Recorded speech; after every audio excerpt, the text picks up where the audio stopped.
magluto tayo ng Chinese kangkong. Hindi rin natin ang ating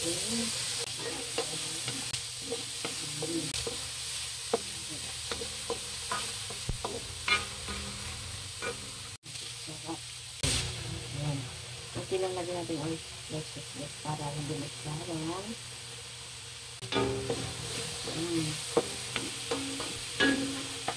Tayo ng kunting tuyo, kundi lang. Ayan. Halo-haloin. Kangkong. Chinese kangkong yung best, Ayan. Chinese kangkong. For this video. Ayan guys. Kayo na nato ang ating kangkong. Nagsabaw siya guys kasi yung paghugas ko niyan kasi hindi ko masyadong tanggalan ng tubig. Kaya may sabaw. Okay lang din yan. Masarap man din yan pag may sabaw. Ayan. Lagyan din tayo ng kunting pangpaan.